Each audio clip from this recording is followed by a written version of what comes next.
검찰이 윤석열 대통령 관련 영장 청구 여부를 둘러싼 허위 답변 논란과 관련해 공수처에 대한 압수수색을 진행했습니다. 검찰은 공수처의 비상계엄 수사 및 관련 고발 사건에 대한 자료 확보를 위해 강제 수사에 착수했다고 밝혔는데요. 압수수색의 직접적인 이유는 공개되지는 않았으나 윤 대통령 측이 최근 오동훈 공수처장 등을 허위 공문서 작성 및 행사 등의 혐의로 고발한 사건과 관련이 깊은 것으로 보여집니다. 검찰이 공수처를 정면으로 겨냥하면서 이번 사건이 정치적 파장을 더욱 확산시킬 것으로 보여지는데, 자, 오늘 검찰의 공수처 압수수색에 어떤 의미가 있는지 살펴봅니다.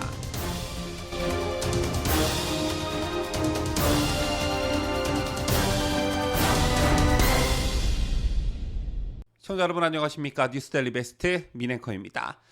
윤석열 대통령 영장 청구 허위 답변 논란 및 영장 쇼핑 논란과 관련해 검찰이 공수처 압수수색에 나섰다는 소식이 속보로 전해졌지요. 검찰이 공수처를 정면으로 겨냥하면서 이번 사건이 정치적 파장을 더욱 확산시킬 것으로 보여지고, 얼마 안 있으면 윤석열 대통령 측이 제기한 구속 취소 결정도 예정되어 있는데 이것에도 상당한 영향이 미칠 전망입니다. 일단 수사기관이 다른 수사기관을 압수수색한다는 것 자체가 파급력을 갖기 마련인데요. 일단 오늘 검찰의 공수처에 대한 압수수색과 관련한 내용을 먼저 전해드리자면요. 서울중앙지검 형사 1부는 오늘 오후 허위 공문서 작성, 행사 등 혐의로 공수처를 압수수색했다고 밝혔습니다. 검찰 관계자는 공수처의 비상계엄 수사에 대해 검찰에 접수된 고발 사건들이 있어 이와 관련한 자료를 확보하기 위한 차원이라고 설명했습니다. 다만 오동훈 공수처장 사무실과 주거지 등은 압수수색 대상에 포함되지 않은 것으로 전해졌고, 압수수색 현장에서 공수처가 검찰 측을 제지하는 등의 마찰은 없었다고 합니다. 앞서 국민의힘 주진우 의원은 최근 공수처에 윤 대통령 사건과 관련해 압수수색 통신영장 등을 중앙지법에 청구한 적이 없는가라고 질의하는 공문을 보냈고, 자, 이에 공수처는 중앙지법에 윤 대통령 영장을 청구한 사실이 없다라고 서면으로 답했습니다. 그러나 윤 대통령이 기소되면서 변호인단이 수사 기록을 받아봤고, 이를 검토한 변호인단은 공수처가 윤 대통령 통신영장을 서울중앙지법에 청구했다가 기각당한 사실을 파악해 지난 21일 공개했었지요. 자, 그럼 이게 뭐가 되는 겁니까? 주진우 의원 측에 보낸 공수처의 답변이 허위였다는 말이 되는 것입니다. 따라서 변호인단은 같은 날 서울중앙지검의 오처장, 이재승 공수처 차장, 그리고 차정현 수사사부장 및 수사기획관 등을 고발했습니다. 그리고 중앙지검은 이를 형사 1부에 즉각 배당에 검토해왔고, 검찰은 고발을 접수한 지 일주일 만에 압수수색에 착수한 것인데요. 수사기관의 불법영장으로 영장 쇼핑까지 해가면서 다른 사람도 아닌 대통령을 체포하고 구속하는 데 활용했다. 바로 이런 것을 두고 쿠데타 또는 내란이라고 하는 것이겠죠. 오늘 대통령 변호인단이 낸 입장문을 봐도 공수처가 당황해 뭔가 숨기려 하고 있다는 느낌을 주기 충분합니다. 오늘 오후 늦게 대통령 변호인단은 법률이 정한 수사기록 목록조차 제공하지 못하는 것인가, 감추고 피한다고 불법이 사라지진 않는다라면서 공수처를 압박했는데요. 다시 한번 경과를 말씀드리자면, 대통령 변호인단은 대통령에 대한 수사기록 7만 쪽을 분석하던 중에 공수처가 서울중앙지법에 대통령과 관련자들에 대한 압수수색 영장과 통신영장을 청구한 사실을 발견했습니다. 중앙지법에 어떠한 영장도 청구한 적이 없다던 공수처의 거짓말이 발각된 것이죠.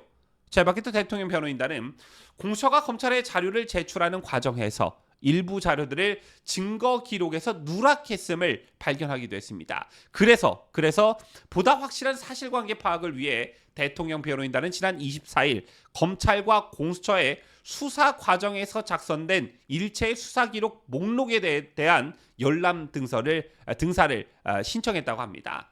자, 이는 형사소송법 제266조 3에서 규정한 피고인의 방어권 보장을 위한 일종의 권리인데요. 검사는 피고인에게 유리한 증거와 불리한 증거를 모두 검토해 증거로 제출해야 하는데, 피고인에게 유리한 증거를 고의로 누락하는 경우가 있을 수도 있기 때문에 이를 막고자 하는 것이 바로 수사기록 목록에 대한 열람 등사 신청 제도입니다.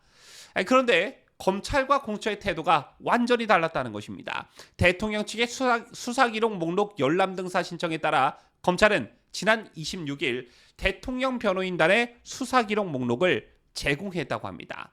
그런데 공수처는 어제까지도 검토 중에 있다라면서 수사기록 목록을 제공하지 않았고 오늘 오전부터는 아예 연락조차 받지 않고 있다고 했습니다. 자, 이에 대통령 측 변호인단은 수사기록 목록에서 또 다른 범죄가 드러날 것을 두려워하는 것이 아니라면 자, 이렇게 시간을 끌 이유는 하나도 없다면서 강한 불만을 제기함과 동시에 공수처를 압박했는데요. 이런 공방이 벌어지는 와중에 오늘 검찰이 공수처에 대한 압수수색을 전격적으로 진행하는 것입니다. 여러분 혹시 기억하시는지요? 지난달 15일 윤석열 대통령이 공수처에 출석하기 직전에 녹화한 영상이 공개됐지요. 이 영상에서 윤 대통령은 불미스러운 유혈 사태를 막기 위해 공수처 출석에 응하기로 했다면서 안타깝게도 이 나라의 법이 모두 무너졌다라고 했습니다. 수사권이 없는 기관에 영장이 발부되고 또 영장 심사권이 없는 법원이 체포영장과 압수수색 영장을 발부하는 것을 봤다. 그리고 수사기관이 거짓 공문서를 발부해서 국민을 기만하는 불법이 자행되고 무효인 영장에 의해서 절차를 강압적으로 진행하는 것을 보고 정말 개탄스럽지 않을 수 없다라고 했는데요. 그러면서 윤 대통령은 공수처의 수사를 인정하는 것은 아니다라고 했습니다. 유혈 사태로 경호처 직원이 됐든 경찰이 됐든 불상사가 일어날까봐 공수처에 출석하는 것이지 출석이 곧 공수처의 수사를 인정하는 것은 아니다라는 것을 강조하셨던 겁니다. 그리고 결국 어떤 일이 벌어졌냐 이겁니다. 당시 대통령께서 이런 표현을 썼죠. 불법이 자행됐다. 불법이라는 말을 연속해서 3번이나 썼습니다. 지금의 공처에 대한 논란은 첫 단추부터 잘못게 메어진 것입니다. 작년 12월 3일 계엄령이 선포됐고 몇 시간 뒤인 4일 새벽 해제가 됐지요. 그런데 곧바로 대통령 잡기 경쟁이 시작됐습니다. 공처는 처장 직속의 TF를 꾸렸고 경찰은 국가수사본부 내의 특별수사단에 사건을 배당하는가 하면 검찰은 특수본까지 설치했습니다. 이건 정말 유례가 없는 일로 공수처, 검찰, 경찰이 동시에 수사팀을 출범시키는 초유의 일이 벌어진 것입니다. 그리고 곧바로 경찰이 김용현 전 국방장관의 휴대폰 등을 압수수색하고 검찰은 김 전 장관을 긴급 체포했습니다. 이에 뒤질세라 공수처는 현직 대통령 신분인 윤석열 대통령을 출국 금지했는데요. 지금 와서 생각해봐도 정말 어처구니가 없지요. 어쨌든 그때부터 경찰이 강조했던 것이 바로 수사권 문제였습니다. 내란 수사권은 경찰만 있기 때문이었는데요. 돌이켜보면 서울중앙지법도 이 문제를 예의주시하고 있었던 것으로 보여집니다. 공수처가 청구한 압수수색 검증 영장이 중앙지법에서 기각되는 일이 있었죠. 윤 대통령과 김 전 장관 등이 영장의 당사자였는데 중앙지법의 기각 사유에 중복 수사 또는 중복 청구가 등장합니다. 어쨌든 우여곡절 끝에 공처가 수사 주체로 정해지고 동시에 윤 대통령 등의 압색 영장을 청구했는데 중앙지법이 이를 또 기각했습니다. 이때 중앙지법은 이첩 요구를 했다고 수사기관 간에 협의가 다 이루어졌다고 볼 수 없다 이렇게 기각 사유를 밝혔는데요. 실질적인 수사 주체 정리가 이루어지지 않은 점을 그때 당시 중앙지법이 지적한 것입니다. 그렇게 중앙지법에서 기각된 윤 대통령 관련 영장만 16건이 된다는 게 윤 대통령 변호인단의 주장인데 그런데 정작 윤 대통령 체포영장이 난 곳은 서부지법이었습니다. 때문에 영장 쇼핑, 법원 쇼핑이라는 말이 생겨나게 된 것인데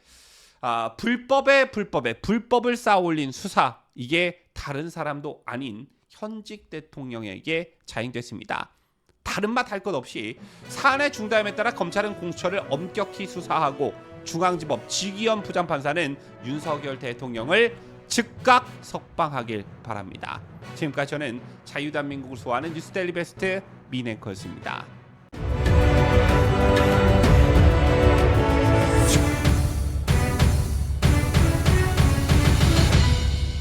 함께해요. 뉴스데일리 베스트